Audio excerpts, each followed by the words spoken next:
Novo aumento da gasolina nos postos é o sexto de 2021. Cinti define greve sanitária em Santa Catarina. Professores não querem aulas presenciais. Prefeito de Criciúma afirma que o município não vai ter lockdown. Os tratamentos de fisioterapia para sequelas da Covid-19. As ofertas de emprego disponíveis em Criciúma e região.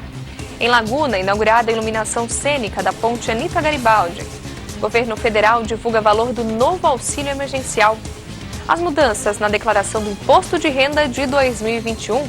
E com o home office da pandemia, os novos cuidados com a saúde na escolha dos móveis. As notícias de Criciúma e do sul de Santa Catarina você confere a partir de agora, no ar pela TV Primavera, Informe Região.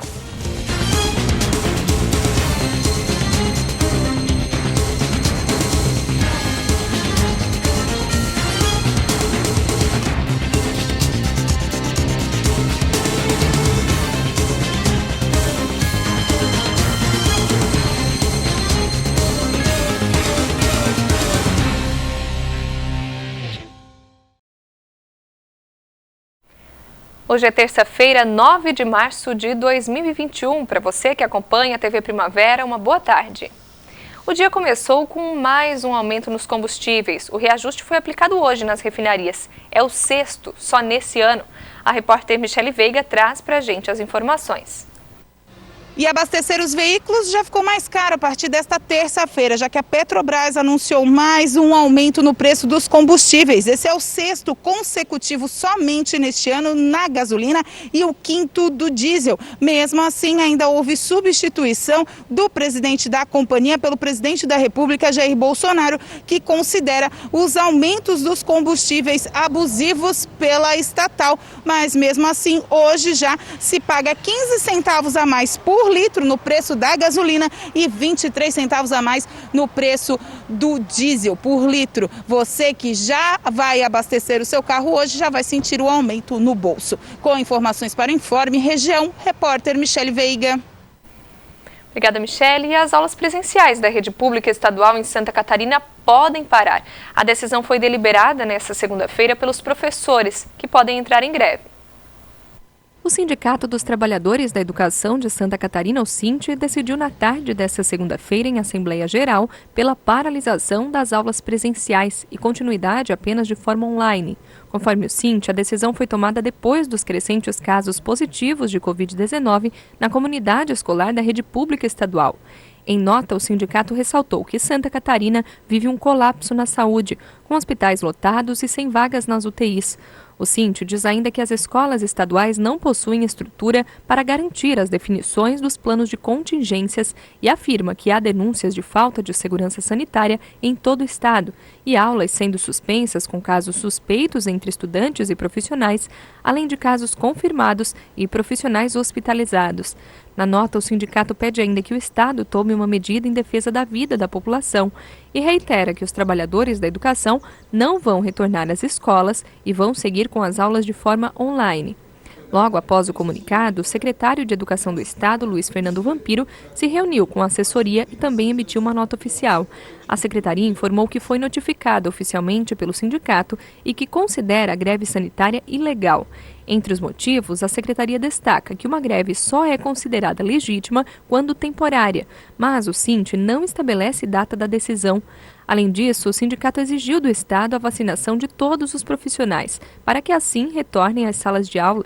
Em nota, a secretaria lembrou que a reivindicação não pode ser atendida, já que o Estado segue um plano nacional de vacinação e não há hoje imunizantes disponíveis para toda a população no país. No sul do estado, os prefeitos se organizam em reuniões conjuntas para definir os próximos passos no enfrentamento ao coronavírus. Confira na reportagem. Os prefeitos das 3 regiões do sul de Santa Catarina, a região de Laguna, na Amurel, a região carbonífera, ANREC, e o extremo sul, a AMESC, se reuniram nesta segunda-feira para discutir as próximas ações no enfrentamento ao coronavírus. A ideia é deliberar ações conjuntas, de forma macro-regional. No encontro, os prefeitos decidiram aguardar o posicionamento do Estado em relação a novas medidas restritivas e optaram por não deliberar um lockdown apenas no sul do estado. Uma nova reunião entre os prefeitos está marcada para a próxima quinta-feira e não está descartado um pacote de medidas mais rígidas. Já pelas redes sociais, o prefeito Clésio Salvaro afirmou que, se depender de Criciúma, não haverá lockdown. O dia de hoje foi um dia de muitas reuniões e muitas perguntas e respostas, enfim, no sentido: ao prefeito, vai parar tudo novamente? Eu disse: olha, vocês sabem que eu sou terminantemente contra o tal de lockdown. Eu acho que não é por aí.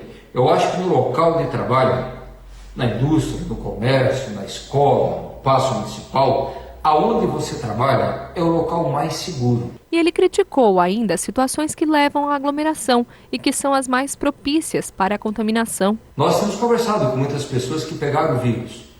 E onde pegaram? Exatamente em festas familiares, festa com os amigos. É ali que a coisa acontece. É ali que tem a transmissão. O prefeito criticou também o movimento registrado nos últimos finais de semana, mesmo com o lockdown. Nos 2 últimos sábados, eu tenho aqui registrado a quantidade de carros que passou pelas sinaleiras, onde nós temos câmeras aqui na cidade de Criciúma, é quase que maior do que em outros finais de semana que não tinha lockdown. Então, o lockdown não funciona, parar o comércio não funciona. Por isso eu quero dizer que daquilo que depender do prefeito Clésio Salvaro e desse governo, não vai ter esse negócio de parar tudo. Mas para o enfrentamento do vírus e para que não haja um lockdown, ele pede que a população colabore e que cada um faça a sua parte. Agora sim, nós vamos pedir que as pessoas tenham um pouco mais de consciência, que respeitem a sua e a vida do próximo. Para que um monte de gente no mercado para fazer compra? Vai uma pessoa só. Vai no comércio? Vai. Mas vai lá, compra e volta para casa. Vamos parar com as festas de final de semana, pelo menos até que venha a vacina, porque somente a vacina, é que vai devolver a nossa vida como era antes. Tá bom, gente? Então, vamos ao trabalho. A vida em primeiro lugar, a saúde com os cuidados redobrados e vamos continuar trabalhando. A Covid-19 ainda é uma doença misteriosa e atualmente o que tem preocupado médicos e especialistas são as sequelas variadas que muitos pacientes enfrentam após a alta. Em vários casos é preciso inclusive tratamento de fisioterapia. Confira na reportagem. A reabilitação cardiorrespiratória se tornou uma necessidade frequente para muitos dos pacientes recuperados da Covid-19. A doença, que já infectou milhões de pessoas em todo o país, se revela cada vez mais surpreendente e preocupante na variedade de sequelas que podem ser de maior ou menor comprometimento, mas necessitam de tratamento especializado. Apesar de terem se recuperado da Covid-19, muitos ex-pacientes convivem hoje com as sequelas deixadas pela doença, principalmente no que diz respeito à respiração. Uma caminhada simples como essa, por exemplo, se tornou um desafio grande para muita gente. Respirar com naturalidade nas atividades do dia a dia se tornou um desafio para Karen. Aos 32 anos, ela, que é profissional de saúde da linha de frente de apoio a pacientes vítimas da Covid-19, acabou contraindo o vírus em dezembro do ano passado e até hoje precisa tratar as sequelas. Eu sinto muita fadiga muscular, fadiga respiratória. Qualquer movimento assim que exige um pouco mais de esforço físico, que eu realizo, eu já sinto muito cansaço. Karen não chegou a ficar internada, mas ainda assim percebeu os problemas e que precisaria de ajuda. As atividades de fisioterapia ajudam a diminuir o comprometimento respiratório e estimular mais condicionamento e conforto para a recuperação. Melhorei bastante em relação à parte cardiopulmonar, menos cansaço, principalmente para falar. Até para falar eu me sentia cansada, melhorei bastante.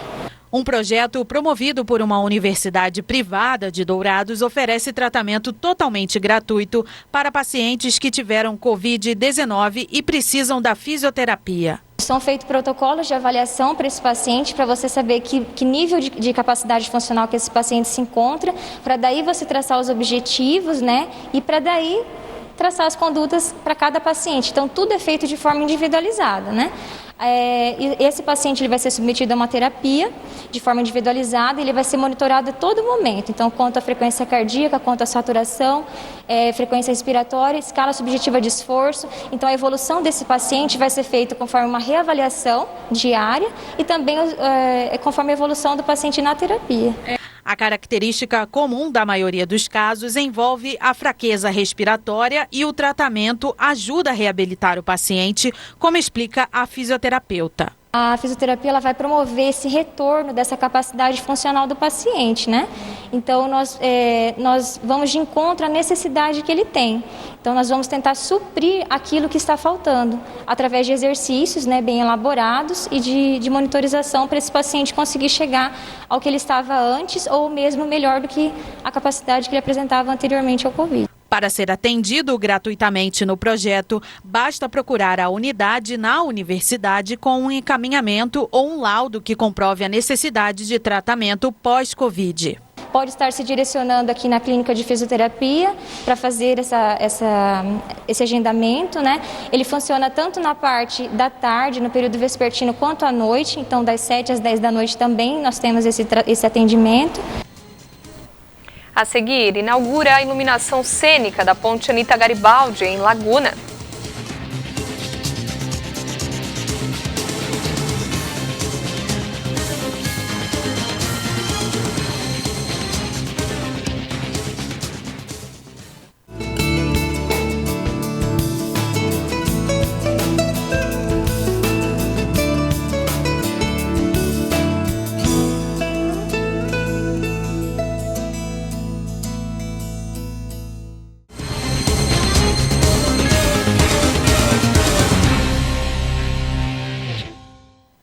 Para você que procura uma vaga no mercado de trabalho, nós vamos conferir agora as ofertas de emprego disponíveis aqui na região.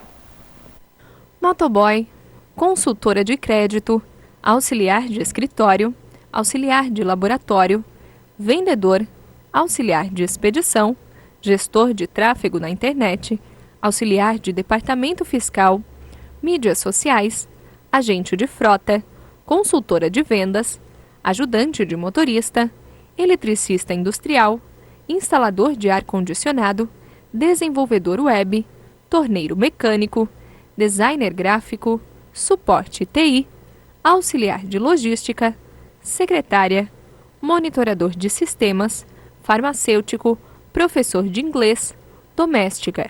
Interessados devem buscar mais informações por meio do site da Associação Empresarial de Criciúma, o www.acicri.com.br, na aba Banco de Talentos. Nessa segunda-feira teve comemoração pelo bicentenário de Anita Garibaldi e o evento marcou ainda o retorno da iluminação cênica na Ponte de Laguna. Confira. O espetáculo Luzes para Anita, em seu bicentenário, marcou o retorno da iluminação cênica na Ponte Anita Garibaldi, em Laguna, na noite desta segunda-feira. A cerimônia, organizada pela concessionária responsável pela rodovia e pelo Instituto Cultural Anita Garibaldi, o Cultura Anita, deu ainda o pontapé inicial das comemorações dos 200 anos de nascimento da lagunense. Inaugurar, ou pelo menos ver o início, da iluminação produzida pela CCR, pela concessionária da BR-101, que também resolve um grande problema, um problema histórico para essas rodovias, que normalmente havia uma discussão da remuneração, da tarifa de energia, enfim. Hoje nós estamos vendo aqui a resolução de vários problemas e é nesse sentido que a gente acredita que essas parcerias, as concessões, parcerias público-privadas, elas vão melhorando a vida do cidadão. Aqui há um impacto real de vizinhança, de melhoria das condições de vida das pessoas, de segurança, da trafegabilidade dessa BR e ao mesmo tempo o embelezamento de uma obra que para nós é uma obra importante para o sul aqui de Santa Catarina, especialmente para a Laguna, que tem atraído muitas pessoas, e a valorização desse momento num dia histórico para nós, comemorando também bicentenário de Anita e ao mesmo tempo o Dia Internacional da Mulher. Carlos Moisés destacou que a concessionária CCR Via Costeira passará a manter a iluminação cênica em caráter permanente.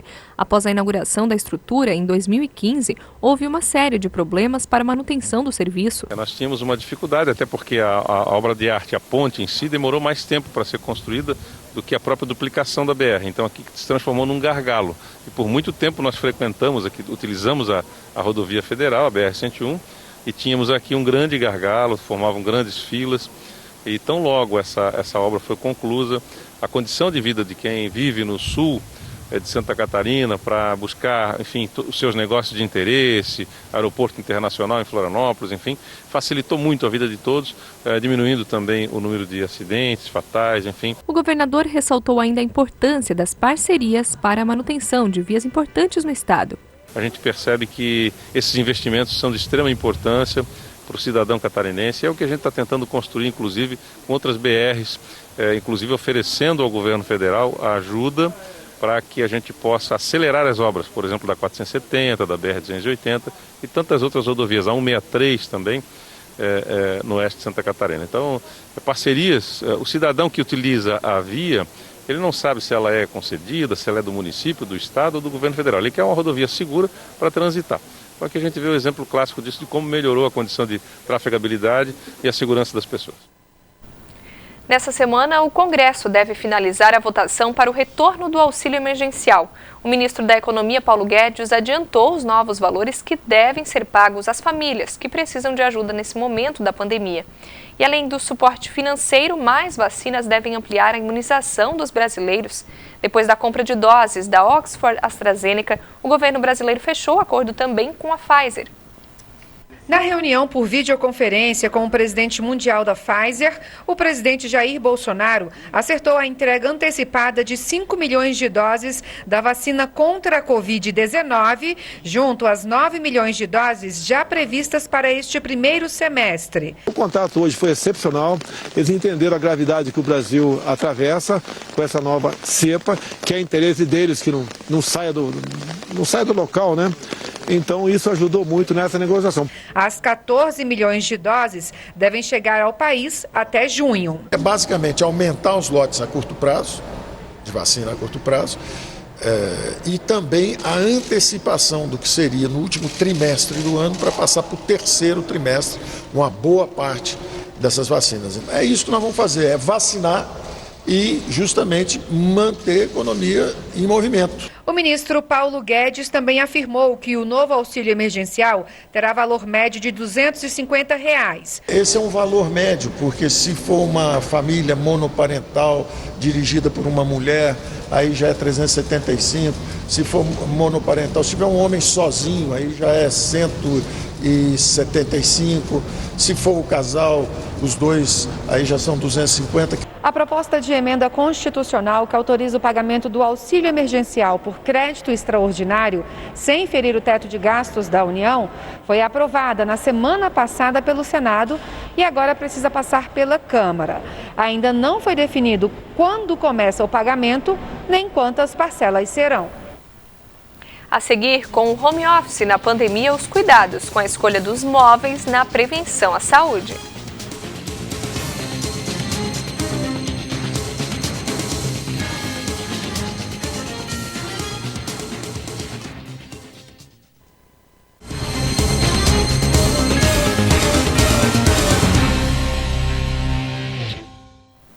Começou na última semana o prazo para o envio da declaração do imposto de renda e tem mudança. Os contribuintes que tiverem recebido o auxílio emergencial em função da pandemia terão que prestar contas.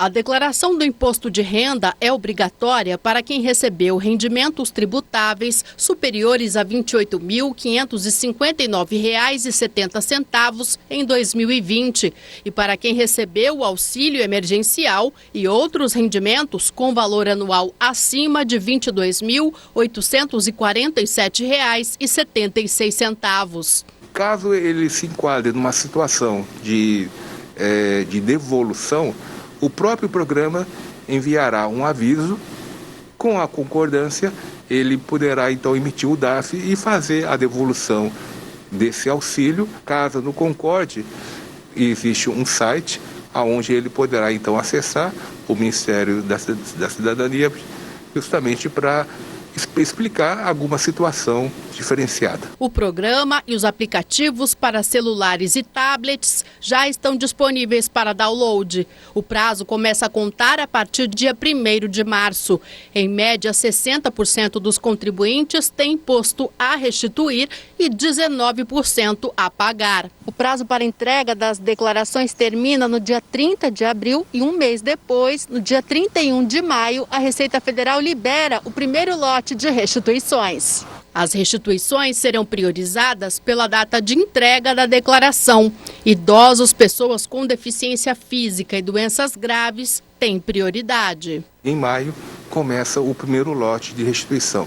Finalizando em setembro, esse retorno das restituições poderá ser utilizado pelos contribuintes ao longo de 2021.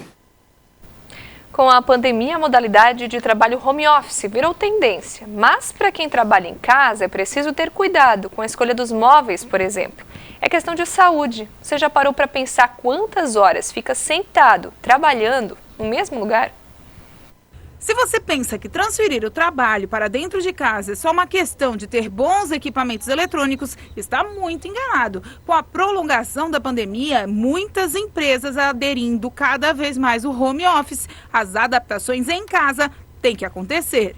70% dos produtos que a gente está vendendo são realmente produtos ergonômicos, que seriam o quê? As poltronas ideais para te trabalhar, cadeiras, né, também.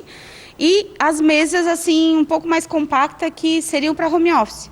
Isso teve um aumento mesmo explodiu, assim, deu uns 70%, a venda aumentou. Além de estética, é claro, questão de saúde. Nunca se vendeu tanto móvel de escritório para dentro de casa. Tudo isso pelo home office e pelas aulas online. Os pais também, eles se preocuparam, tiveram essa preocupação de montar o cantinho do filho. Do cantinho dele não ser mais a mesa da cozinha. A gente viu muito isso, que isso realmente se tornou uma realidade. Teve que ter a aula online, mas teve que ter o cantinho para aula online. Então foi muito bacana assim, essa mudança também dos pais, se preocupar em trazer isso para os filhos. Para a fisioterapeuta Joana Milioli, investir em uma boa cadeira é realmente essencial. Mas também deve-se pensar em não ficar somente sentado o dia todo. Nesse momento de pandemia, de home office, a gente sempre orienta a estar investindo em cadeiras confortáveis, né? Cadeiras de home office mesmo, não qualquer cadeira. Que a gente possa estar apoiando os braços, nos braços da cadeira, para evitar toda essa tensão muscular na região cervical, na região dos ombros, na região dos braços. E a gente também orienta que não existe a postura ideal na cadeira. A postura ideal é sempre a próxima postura. Então a gente não pode ficar muito tempo na mesma postura.